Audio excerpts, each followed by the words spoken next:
Thanks for tuning into No Wine in No Time. I'm your host Dave, and today we come to you live from the historic wine city of Chateauneuf du Pape in the heart of the southern Rhone in France.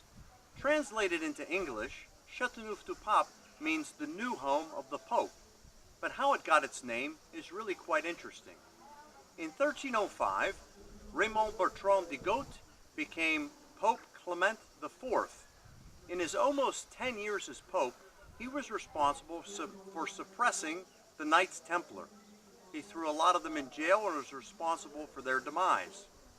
Being French, he also wanted to move the papacy over to France, and it ended up settling in the town of Avignon, which is very close to where we're at right now.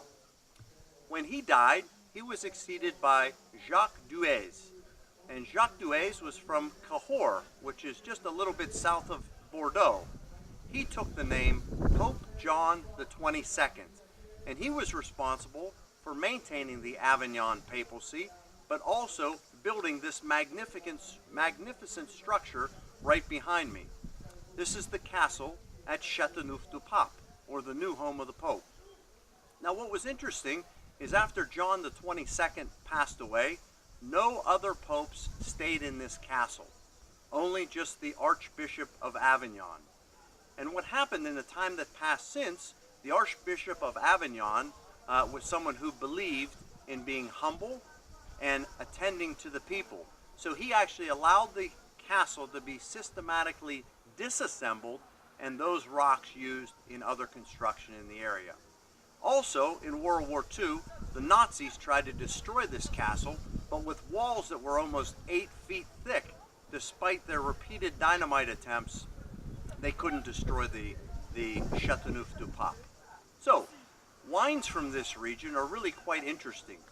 Full-bodied, fruity, yet spicy, really classic wines of the world. And today, we have a special wine.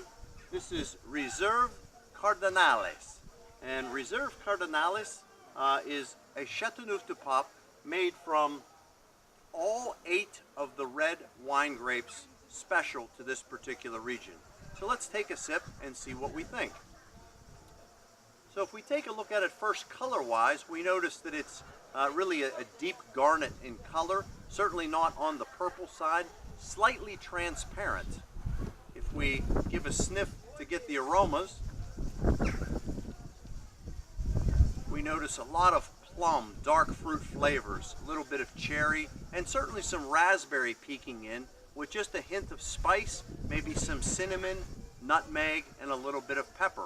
Now across the palate, obviously the best part,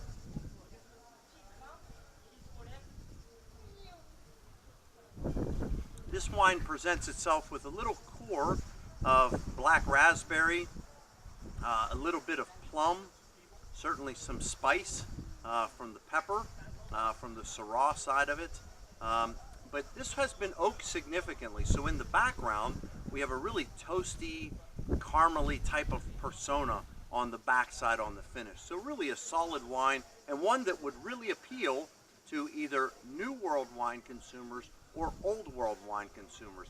And that's one of the really appeals of a Chateauneuf du Pape wine. So, that's all the time we have for today. Thanks for tuning in. Tune in next time, and soon you'll know wine in no time.